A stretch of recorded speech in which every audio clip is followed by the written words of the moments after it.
Okay, now Jose. Jose, tell us about the different roles, and also I want you to tell us about taking charge of his roles and what kind of roles he wants to play. You also produce. Yeah, well, like you were saying earlier about having to put on a different hat.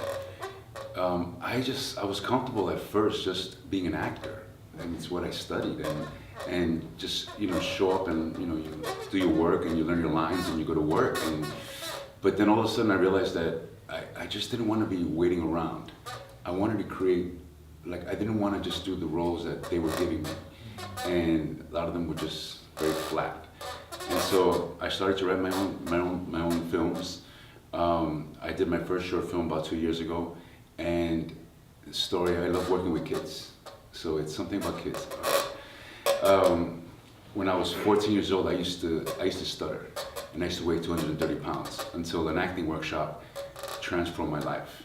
It was a 7-month acting workshop in New York, and so that's why I always hang on to that little 14-year-old, that little chubby little 14-year-old that still lives here. So that's why whenever I do a story, it's got to involve something that the youth are going through, or that they're about to go through. So that's what I started to do, and I've been, I think back in 2000, I shot Traffic, and we shot here in San Diego as well, and that opened a lot of doors for me, for film and TV, and it opened a lot of doors, a lot of roles for bad guys. Right away, I was branded, bam, I was the go-to bad guy, and a lot of times I didn't have to audition. It was just like a bam, offer, which is great. Doesn't happen anymore right now with me, but it was wonderful. It was just, bam, they're offering you this role. What was good about that, they say you get lemons and you make a lemonade, and I did that. And so I took all these bad guy roles, at their most creepiest moments, right? And I made this montage, and I would go to high schools and I would show it, and the kids loved it. And all of a sudden I could say anything to them, and I wasn't just an old man telling them, don't be a fool, stay in school. I was actually someone who was like, wow, he's cool. And I thought, and this woke me up, because I was like, oh my God, they really like that, that guy holding the gun like this. They're fascinated by that. When you're jumping in the air, bum, bum, bum, bum, slow mo, they love that. Violence, and it sells. So I thought, okay, how can I use that how can I turn it around? And so it's storytelling. There's a protagonist, there's an antagonist. That's how it is. There's the good and evil, the yin and the yang. And that's how I explained it. And it led to something wonderful. In between acting jobs, what do we do? We take vacations, we hang out and sit by the pool. No. I started a mentoring at this one orphanage, and in Tijuana. In Tijuana, yeah, and I just started to mentor there since 2002, and it's really made me a different actor. I've just grown so much from that, and I've learned so much from them.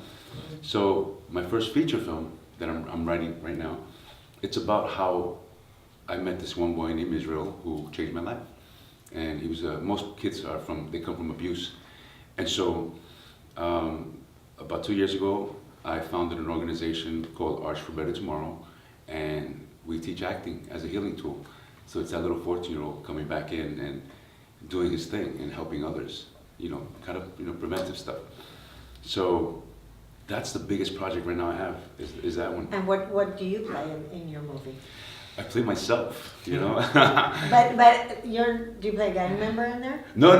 Yeah, exactly. It's you. Yeah. You're writing you. I wrote it. Yeah, I'm an actor. I play an actor who discovers this orphanage, and it was at a time where I was working a lot, and I went through something that was, and I'm not embarrassed to talk about it, where you go through all these events and you're hanging out with all these people, and all of a sudden you start to believe, your head starts to go like this a little bit, and yes, it happened to me, and I thought, oh my God, and what humbled me was visiting this orphanage, this young boy Israel, who really kept me grounded. And so Yeah. What was the question? No, you answered the question, that's the power of writing your own story. You can write yourself as a superwoman or attorney or an astronaut, which still to this day, the kinds of roles that you're seeing that are really more representative of real life, minority or people of color are on cable or independent movies.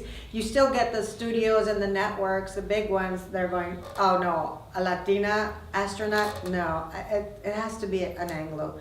When there is a Latina astronaut, they don't believe it. And if there is, they'll go, let so-and-so play it who is not Latina, because they can't fathom that, So that's wonderful what you can do with your own writing. Yeah, and you gotta turn it around and like you were saying about talking to the producer and saying, no, let's write them this way, let's make it more real.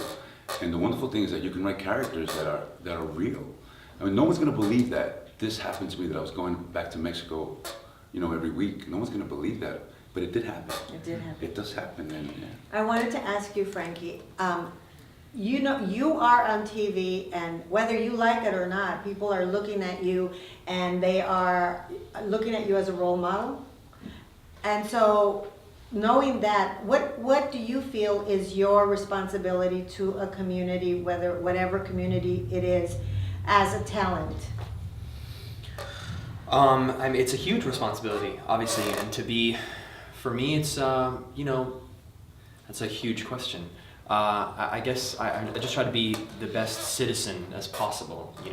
The president of Juilliard has this book called it's called The Artist as Citizen. And that's really what it's all about for me, What can we do in our artistry that we can take back to our community?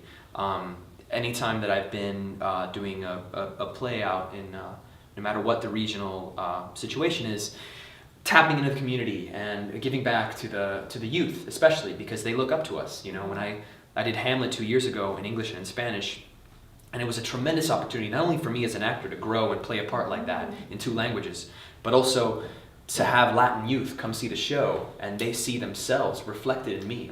And so for me, that carried a huge amount of weight. I remember going to plays when I was young and not seeing myself represented. So to be able to lead the torch that way is a huge thing. Now everyone thinks, I know a lot of young kids when they go, I want to be an actor. Why do you want to be an actor? I want to be a star. And that's the motivation. And they think of the glamour of being an actor. So tell us, in your experience, the glamour versus the work that it takes. What's the percentage there? Oh, I would say it's 98% work, 2% glamour, Especially for me, because the show just started, we filmed in the fall, and it wasn't really like a hit until like 4 or 5 weeks ago. So we bounced around, been to some parties, and I've been given some free clothes and stuff, and people sort of talk you up in the moment. But then you go back to your regular life the next day. Yeah. And it takes one conversation with mommy or papi to sort of put you back in your place. So I think for me, I'm lucky to be surrounded by a loving family and good friends and my wife, who don't let me think that way. But I'm also not built that way anyway. Yeah. So. Yeah, like you said, sometimes it gets to you, with some, they get caught up in the moment and, their head. I need a manager and I should be working on that movie and I should be getting this opportunity. And then all of a sudden you're, oh, well. Well, this is really interesting. I was interviewed Rita Moreno, like the legend, 2 days ago. And she was saying something interesting is that, everyone, once you get your series, and once you get that movie and everyone's all around you and everybody is clamoring, you're a star, and then talent starts putting like their peeps, their people, their representatives, and it's like their representatives like, oh no, this wouldn't be good for my client, and toss it out. And Rita was saying, because somebody asked her, how does a writer get something to you? And then she said, well, send it to my representatives. And they go, yeah, but when we send it, that's where it ends. And she said something that's very important that a lot of talent doesn't remember, is that they're working for you so you can tell them and this is what she said to her representatives, if anybody sends you a script for me, doesn't matter how horrible you think it is or anything, you just send it to me and let me decide. Because there might be a little gem, there might be a wonderful scene, and so what happens is that a lot of people do, listen to their people, and you know, they're built up by their people and they're in like a totally different world. So, you know, that's important to remember, you know, because you're going to be major big star and you already have been there. So, you know, it's always good to, you know, let people know like you did, because it is not just the glamour. The worst you can hear is no, you know? So, Yeah. I think the agents, they want, you know, they want to make money. yeah, they want their 10%. They want their 10%. So 10% of this budget is not much, but 10% from this is going to be better. So